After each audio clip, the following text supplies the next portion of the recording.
Hi నమస్తే welcome to our channel. ప్రస్తుతంతో పాటు రాజకీయ విశ్లేషకులు సీనియర్ మోస్ట్ జర్నలిస్ట్ డివిఎస్ గారు ఉన్నారు. వారితో మాట్లాడదాం. నమస్తే సార్. నమస్తే. సో దేశవ్యాప్తంగా సంచలనం సృష్టిస్తున్న టాపిక్ వచ్చేసి ఫోన్ ట్యాపింగ్. సో ఈ ఫోన్ ట్యాపింగ్ అనేది పలువురికి వార్నింగ్లు వెళ్ళాయి, కొంతమంది విచారణ కూడా చేస్తున్నారు. అందులో భాగంగానే ఆరా మస్తాన్ గారిని కూడా పిలవడం జరిగింది. అసలు దీనికి ఆయనకి సంబంధం ఏంటి? సో గతంలో కూడా ఈయనకి పిలవంగా ఆయన పిలుపు మేరకు వెళ్లకుండా జరిగింది. సో ఈసారైనా వెళ్తారా లేదా, అసలు ఈయనకి ఆ ట్రాపింగ్కి ఏంటి సంబంధం, అందులో ఉన్న కీ పాయింట్స్ ఏంటో మీ మాటల్లో. తెలంగాణ ఫోన్ ట్యాపింగ్ ఇవాళ అక్కడ కేసులు, అనేక మందికి నోటీసులు, విచారణ, ఒక 4-5 అరెస్ట్ అయిన నేపథ్యంలో ఇప్పుడు లేటెస్ట్గా తాజాగా ఆరా మస్తాన్ వార్తల్లోకి రావడం. గతంలో నోటీసులు ఇచ్చిన ఈ సెఫాలజిస్ట్ ఆరా మస్తాన్ దానికి హాజరు కాకపోవడం, ఇప్పుడు రేపు తప్పనిసరిగా హాజరు కావాలని ఆదేశాలు వచ్చిన నేపథ్యంలో హాజరు అవుతాడా లేదా, అసలు నోటీసులు ఇస్తే ఎందుకని హాజరు కాలేదు? మామూలుగా నోటీసులు ఇస్తే కంపల్సరీ వెళ్ళాల్సిందనే రూలే ఉంటుంది కదా సార్. సో అలా వెళ్ళని పక్షంలో ఏమైనా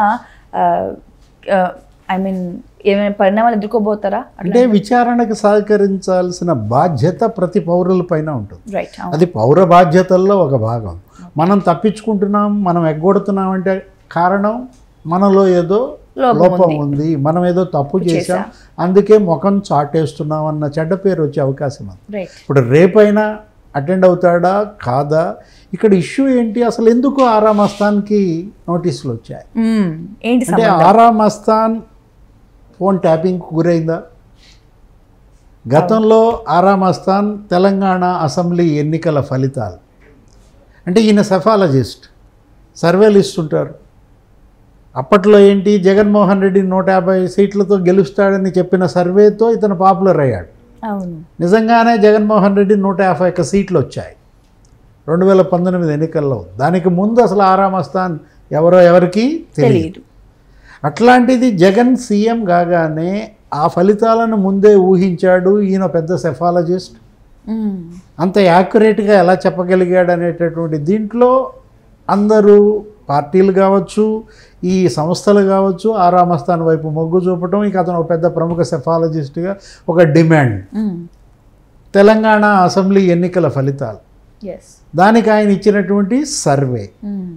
అప్పట్లో ఏంటి, కాంగ్రెస్ పార్టీ మరి 90 సీట్లలో గెలుస్తుంది అని మరి అనుకుంటున్నటువంటి తరుణంలో ఇతని సర్వేని ఏదో తప్పుదారి పట్టించారని అప్పటి టీపీసీసీ చీఫ్, ఇప్పటి ముఖ్యమంత్రి రేవంత్ రెడ్డి, ఆయన ఏంటి తమ సంస్థ పేరుతో ఆయన తప్పుడు ఫలితాలు ఇచ్చారని ఈయన ప్రెస్ మీట్ పెట్టి చెప్పటం. దానిపైన అప్పుడు కాంగ్రెస్ పార్టీ నాయకుడు, మాజీ ఎంపీ, ఇప్పటి మరి అధికార ప్రతినిధి, ఏది తెలంగాణ ప్రభుత్వ అధికార ప్రతినిధి హైదరాబాద్లో, అక్కడ ఢిల్లీలో స్పెషల్ రిప్రజెంటేటివ్ మల్లు రవి, ఆయన కూడా అప్పట్లో ప్రెస్ మీట్ పెట్టాడు. వీళ్ళ మధ్య ఒక వార్ నడిచింది. ఆరా మస్తాన్ సర్వే ఎవరికి అనుకూలం అనే దీంట్లో, అంటే ఏంటి, అప్పుడు తెలంగాణ అసెంబ్లీ ఎన్నికల ఫలితాలని ఆరా మస్తాన్ సర్వే ఏం చెప్పారు, దాని తర్వాత ఎలా వక్రీకరించారు. ఇప్పుడు ఈ ఫోన్ ట్యాపింగ్కి అతనికి సంబంధం ఏంటంటే, ఆ నంబర్ల జాబితాలో మస్తాన్ నంబర్ కూడా ఉందా? ఒక 4000 మంది ఫోన్లు ట్యాపింగ్ చేశారన్నారు. అంటే చివరికి సెఫాలజిస్టుల ఫోన్లు కూడా ట్యాపింగ్కి గురయ్యాయా? జర్నలిస్టుల ఫోన్లు ట్యాపింగ్ గురయ్యాయి, జడ్జిల ఫోన్లు ట్యాపింగ్ గురయ్యాయి. మొన్న మనం చూసాం మీడియా హౌస్ ఓనర్స్ ఎవరు, రాధాకృష్ణ, IABN ఆంధ్రజ్యోతి చైర్మన్, ఆయన ఫోన్ ట్యాపింగ్ గురైందని ఆయన కూడా వచ్చి వాంగ్మూలం ఇచ్చారు. ఆయనకు కూడా మరి నోటీస్ ఇచ్చారు. 1 గంట సేపు ఆయన విచారించారు.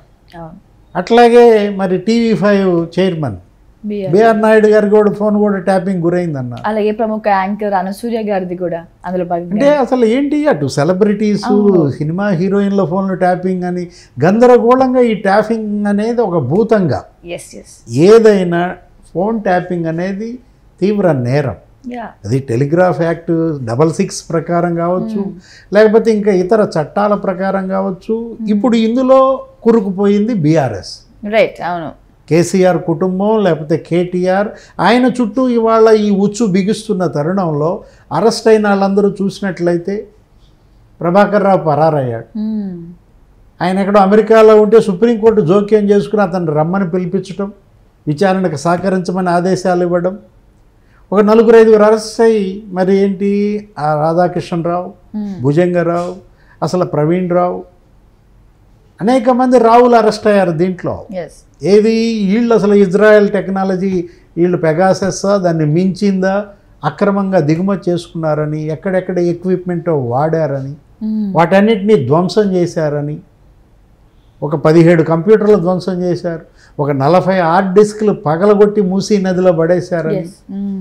ఈ మీడియా కథనాలు అక్కడ దర్యాప్తు విచారణల్లో బయటపడుతున్నటువంటి వాస్తవాల నేపథ్యంలో ఇప్పుడు ఆరా మస్తాన్ ఏంటి, అతను ఏమని చెప్పాడు అసలు అప్పటి ఫలితాలు, అతనికిను రేవంత్ రెడ్డికి మల్లు రవికి నడిచిన అప్పటి వార్, ఇదంతా మనం పరిశీలిస్తే కాంగ్రెస్ 90 నుంచి 99 సీట్లు గెలుస్తుందని రేవంత్ రెడ్డి చెప్పారని. అంటే ఈ సర్వేలు అప్పట్లో నడిచినటువంటి ఆ బోగస్ సర్వేలు, బీఆర్ఎస్ గెలుస్తుందని కొంతమంది, కాంగ్రెస్ గెలుస్తుందని కొంతమంది, ఎవరికి వాళ్ళు ఫ్యాబ్రికేటెడ్ సర్వేస్, మేనిఫెస్టెడ్ సర్వేస్. దాంట్లో ఈ ఆరా మస్తాన్ ఏం చేశాడు, అతను ఒక ప్రెస్ మీట్ పెట్టడం, రేవంత్ రెడ్డి ప్రకటించిన సర్వే వివరాలు అబద్ధమని ఆరా మస్తాన్ చెప్పడం. అంటే ఇప్పటికిప్పుడు ఎన్నికలు జరిగితే టీఆర్ఎస్ మరి 38.88% ఓట్లతో మొదటి స్థానంలో ఉంటుంది. మరి 2018 అసెంబ్లీ ఎన్నికల్లో 46.87%, లేదు పార్లమెంట్లో 41.71%, ఇప్పుడు ఎన్నికలు జరిగితే 38.88% అంటూ ఆయన ఏదో ఒకటి చెప్పుకుంటూ రావటం. కాంగ్రెస్ పార్టీ మరి 2018 అసెంబ్లీ ఎన్నికల తర్వాత ప్రతి ఎన్నికల్లో ఓట్ల శాతం తగ్గుతూ వస్తోంది, ఇప్పుడు కనుక 23.71% మాత్రమే వస్తుందని సర్వేలో తేలిందని. ఇట్లా ఈయన ఇచ్చినటువంటి ఈ సర్వేలు ఇవి ఈ నేపథ్యం కనుక గమనిస్తే ఆరా మస్తాన్ ఫోన్ ట్యాపింగ్కి గురైంది, ఎవరెవరు ఆయన ఫోన్ ట్యాప్ చేశారు, అసలు ఎందుకు మస్తాన్ ఫోన్ ట్యాపింగ్కి గురైంది, ఇవన్నీ కూడా ఈ ఆరా మస్తాన్ వచ్చి చెబితే తప్ప మనకి నిజాలు బయటికి రాని పరిస్థితుల్లో మస్తాన్ రేపటి వాంగ్మూలం ఏ పార్టీ భవిష్యత్తుని నిర్ణయిస్తుంది, డేంజర్లో పడేస్తుంది. ఇక్కడ ఏంటి, అతను ఏమైనా ఒత్తిడికి గురయ్యాడా? ఆరా మస్తాన్ ఇచ్చినటువంటి సర్వే ఫలితాలు అది ముందే తెలిసి ఆ ఫలితాలు రిలీజ్ చేయొద్దని ఎవరన్నా ఆయన్ని ఒత్తిడి చేశారా? అదంతా కూడా ఇవాళ అక్కడ వాళ్ళ దగ్గర ఉన్నటువంటి నేపథ్యంలో సిట్ మరి లేకపోతే అక్కడ ఉన్నటువంటి విచారణ సంస్థలు, కార్యాలయాలు ఇవన్నీ కూడా మస్తాన్ రేపొద్దున అటెండ్ అయ్యి ఏం చెప్తాడు, ఇది చివరికి ఎక్కడికి దారి తీస్తుంది, ఎవరికి ఉచ్చు బిగుస్తుంది అనేది తేలాలంటే మస్తాన్ ఇచ్చేటువంటి వాంగ్మూలం పైన ఆధారపడి ఉంది. Right, thank you sir, thank you so much. నమస్తే.